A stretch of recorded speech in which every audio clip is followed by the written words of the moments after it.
Hello, this is the second part of the video I did about why doing the things that you love is the only thing that makes sense. If you get lost, you can always go back to the first part, and if not, just have fun with it. But I'm talking about an endeavor that we're completely connected with, or that we find ourselves so fascinated by that we cannot stop doing it, regardless of the fact that that's our main source of income or not. And we find ourselves doing that time and time again because it's play, it's not work. And I guess that's the crux of the matter. Our society is a stuck-up one, and we see play and work as two divided things, or two opposite and contrary things. But that doesn't have to be in that way. And if you think about it, the best people in their professions are people that enjoy what they're doing. And when you think about what enjoy really means, is that they are actually engaged with what they're doing because it's a sort of game. It's something that they're interested in, invested in, concentrated and focused in, because they're passionate about it. Maybe that's the way I'm thinking about game here, or play rather than game. It's a play. That's why when you say play the guitar, you play it, you play the piano. It's a play. So we are stuck with the inevitability of loving what we love and being interested in what we're interested in. We don't have a saying in it, as much as we can aim it or focus on that or reject that. What we like, and that's it.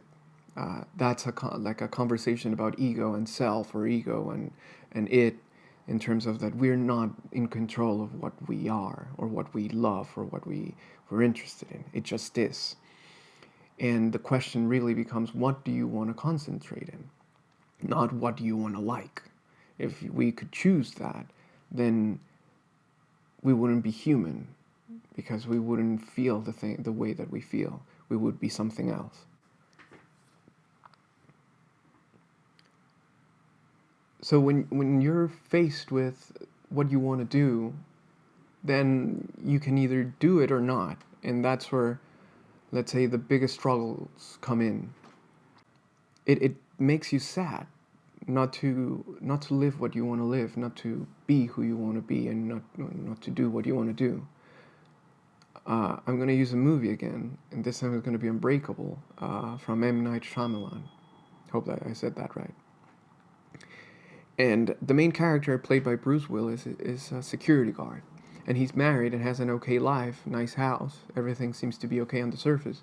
But you see in the beginning of the movie that he's deeply depressed and disconnected from his own life, from his own kid and from his own wife.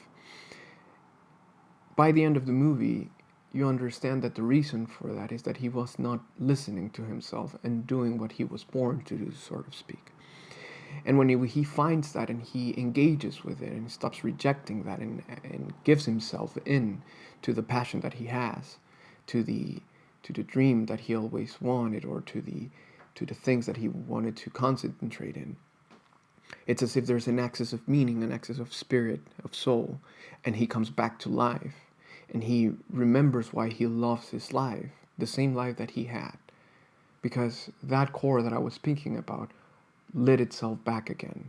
And through that, he's able to find meaning in his life and be appreciative of what he has. When you don't have that, you're wandering around like a ghost. And though you're there and you can do the things that everybody does in order to have a happy life, you're not happy. And it's as simple as that, in a sense. Now, one of the things that I want to make clear also is that this idea of a static dream, of this unique dream that is unmoving, is the main criticism from the people that don't do or don't follow their own passions, because they see people being foolish and idealistic about it, and to a certain extent they are, or we are.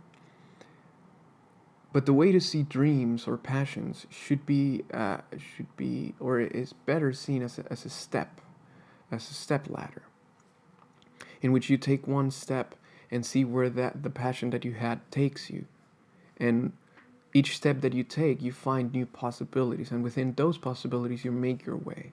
So it's not that you have one dream and you don't move it. It's about doing what you wanted to do and finding yourself in that situation and what possibilities arise that you're interested in, and moving through that until you find something that you can specialize or become skillful at and make a life out of it.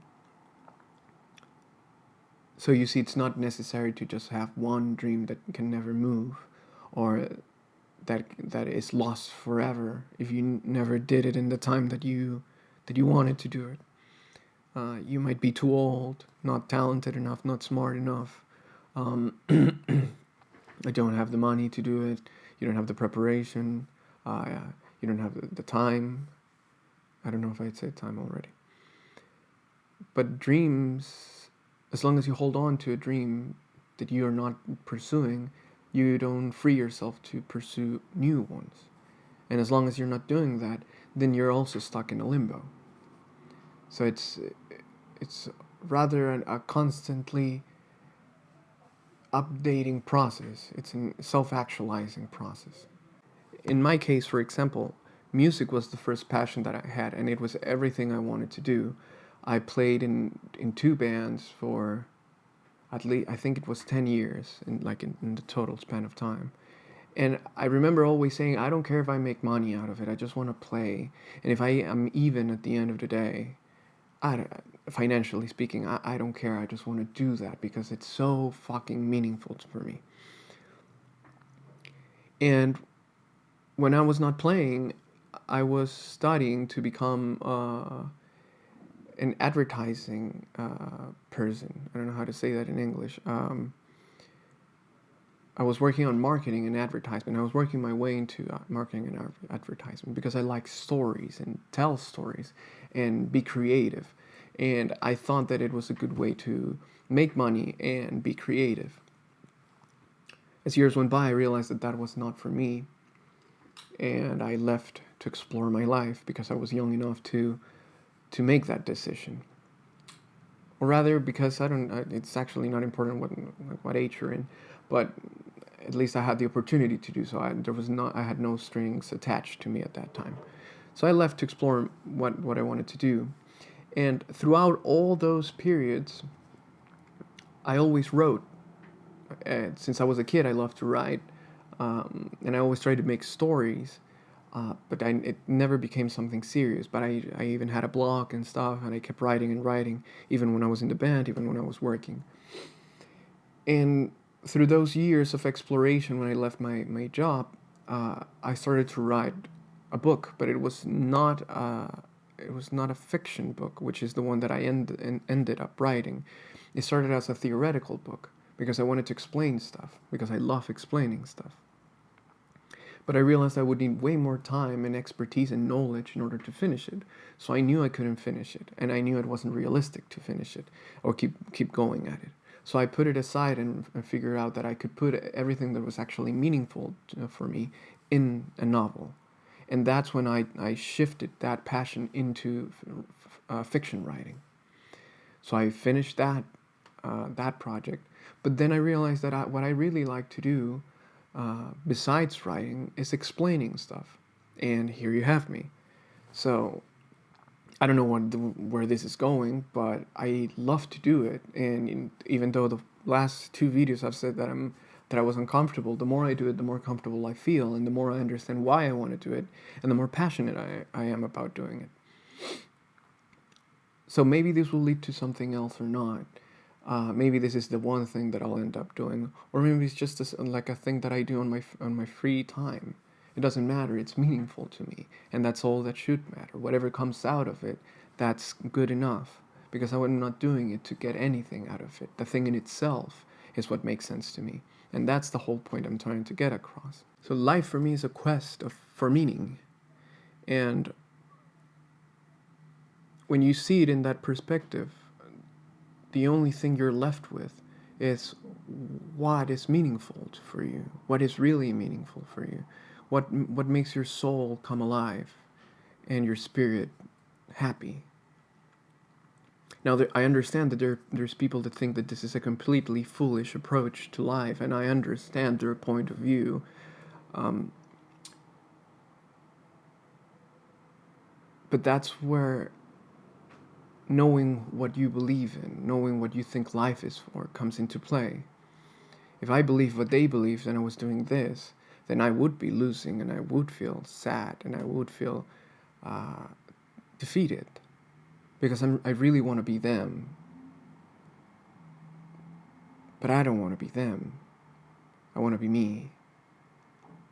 And because of that, I see life as this opportunity, this gorgeous opportunity to make something meaningful out of it, something that's worth something. And in the face of that, I think that they are the ones making the mistake, if they're not happy with what they're doing, of course.